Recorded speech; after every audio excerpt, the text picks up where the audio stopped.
নমস্কার, শুভঙ্কর কয়াল ইউটিউব চ্যানেলের পক্ষ থেকে আপনাদের সবাইকে স্বাগত। খুব বড় একটা আপডেট, ব্রেকিং আপডেট এই মুহূর্তের। Government of India, ministry of রেলওয়েজের তরফ থেকে কিন্তু একটা নোটিশ আপনাদের সামনে আমি দেখাচ্ছি।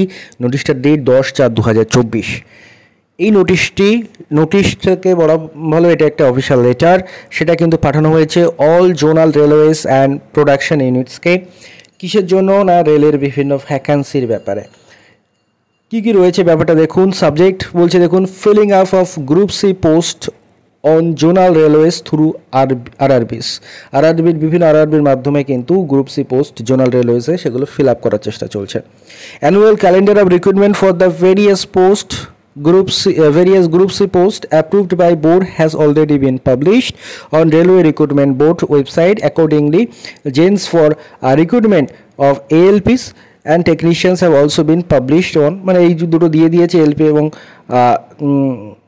টেকনিশিয়ানের পোস্ট, সেগুলো বলছে। দেন বলছে দেখুন তারপরে থেকে খুব important, in this connection competent authority has nominated nodal RRBs for issuing Janes and for conduct of computer based test as per the following table। অর্থাৎ নিম্নলিখিত যে আরআরবিগুলো রয়েছে এগুলোকে কিন্তু নোডাল আরআরবি বানানো হয়েছে। অর্থাৎ এর উপরে, এই আরআরবিগুলোর উপরে কিন্তু দায়িত্ব থাকবে। এমন নয় যে শুধু এই আরআরবিগুলোতেই নোটিফিকেশান আসবে, সমস্ত আরআরবিতে নোটিফিকেশান আসবে। কিছু কিছু আরআরবিকে নোডাল আরআরবি বানানো হয় বা মানে সেই সংক্রান্ত দায়িত্ব দেওয়া হয়, তো সেইগুলো দেওয়া হয়েছে। দেখুন, এনটিপিসি গ্র্যাজুয়েটদের জন্য লেভেল 4, 5, 6 এবং এনটিপিসি আন্ডার গ্র্যাজুয়েট অর্থাৎ যারা এইচএস পাস তাদের জন্য লেভেল 2, 3 এই দুটোর কিন্তু নোডাল আরআরবি বানানো হয়েছে আরআরবি এলাহাবাদকে। প্যারামেডিক্যাল ক্যাটাগরিজের জন্য আরআরবি পাটনাকে, লেভেল 1 অর্থাৎ যেটা গ্রুপ ডি আরআরবি ভোপালকে বানানো হয়েছে নোডাল আরআরবি, এবং মিনিস্ট্রিয়াল অ্যান্ড আইসোলেটেড ক্যাটাগরিজের জন্য আরআরবি গুয়াহাটিকে বানানো হয়েছে। তারপরের পয়েন্ট বলছে দেখুন, it has also been decided that for junior engineer including CMS, CMA, NTPC graduate and under graduate, level 1 paramedical and ministerial isolated categories of post zonal railways and production units may assess their vacancies as per the following time schedule. অর্থাৎ এই ভ্যাকান্সিগুলোর দেখতে পাচ্ছেন, ভ্যাকান্সির list দিয়ে দিয়েছে। Vacancy মানে কতদিন তারিখ পর্যন্ত নেওয়া হবে। খুব গুরুত্বপূর্ণ এইখানটায় একটা জিনিস দেখুন, এনটিপিসি গ্র্যাজুয়েট লেভেল 4, 5, 6 এবং এনটিপিসি আন্ডার গ্র্যাজুয়েট 2 and 3 এবং জুনিয়র ইঞ্জিনিয়ার, সিএমএস, সিএমএ এবং প্যারামেডিক্যাল ক্যাটাগরিজ, এদের ভ্যাকান্সি কতদিন পর্যন্ত নেওয়া হবে দেখতে পাচ্ছেন। Vacancies assessment up to, vacancies assessment কত তারিখ পর্যন্ত করা হবে? 2025-এর 30শে জুন পর্যন্ত। অর্থাৎ আজকের দিনে যে ভ্যাকান্সি রয়েছে সেই ভ্যাকান্সি শুধু নয়, আরও আগামী 1 বছরে যত ভ্যাকান্সি আসতে পারে বা খালি হতে পারে, যত পোস্ট ভ্যাকান্ট হতে পারে, সেগুলোর সমস্ত অ্যাসেসমেন্ট করা হবে কিন্তু। অর্থাৎ নোটিফিকেশান 2024-এ আসবে, কিন্তু তার ভ্যাকান্সিস থাকবে 2025 পর্যন্ত, যত ভ্যাকান্সি আসতে পারে সেগুলো নেওয়া হবে।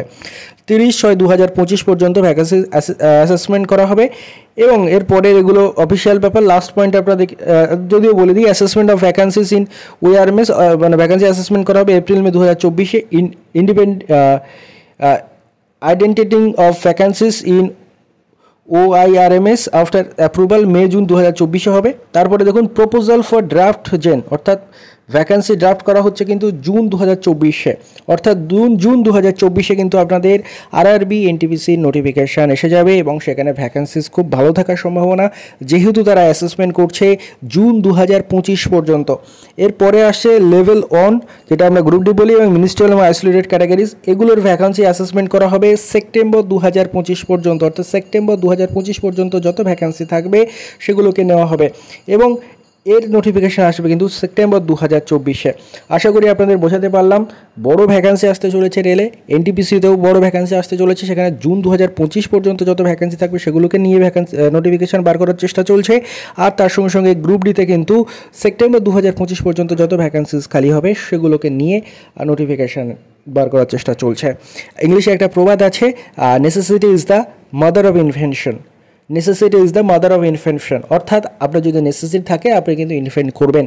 অর্থাৎ মানে কি Bangla necessity is the mother of ইনভেনশনের বাংলা করলে যেটা দাঁড়ায় যে যদি আপনার প্রয়োজনীয়তা থাকে তাহলে আপনি ইনভেন্ট করে নেবেন, আপনি আবিষ্কার করে নেবেন। এর অনেক এক্সাম্পল আমরা দেখতে পাই, যেমন কোভিডের সময় এর আগে যতগুলো ভ্যাকসিন তৈরি হয়েছিল বহু বছর লেগেছিল, কিন্তু কোভিডের সময় মাত্র কয়েক মাসের মধ্যেই কিন্তু ভ্যাকসিন বানানো হয়ে গেছিলো, কিন্তু সেই সময় নেসেসিটি ছিল, আর নেসেসিটি ছিল বলেই মাদার অফ ইনভেনশন হয়েছিল, সেই ইনভেনশন হয়েছিল। ওয়েস্ট বেঙ্গলের এটা বলার একটাই কারণ, ওয়েস্ট বেঙ্গলের ছেলে মেয়েদের হাতে এখন কিন্তু খুব একটা নতুন নোটিফিকেশান নেই, যতবার ওয়েস্ট বেঙ্গলে পরীক্ষা হচ্ছে ম্যাক্সিমাম দুর্নীতি হচ্ছে। সেই ক্ষেত্রে দাঁড়িয়ে রেলে একটা হিউজ ভ্যাকান্সি আসছে, ওয়েস্ট বেঙ্গলের ছেলে মেয়েদের আশা করি নেসেসিটি রয়েছে, তাদের সেই প্রয়োজনীয়তা রয়েছে, এবং তারা সেই প্রয়োজনীয়তা রয়েছে বলেই তারা ঝাঁপিয়ে পড়বে রেলের পরীক্ষার জন্য। এবং সেই প্রবাদটাই মনে রাখবেন, necessity is the mother of invention. আপনার প্রয়োজনীয়তা রয়েছে মানে আপনি ইনভেন্ট করে নেবেন, নতুন নতুন পথ ইনভেন্ট করে নেবেন নিজের বাঁচার জন্য। অবশ্যই প্রত্যেকে প্রিপারেশন নিন ভালো করে এনটিপিসি এবং গ্রুপ ডি এর জন্য। ধন্যবাদ আপনাদের সবাইকে।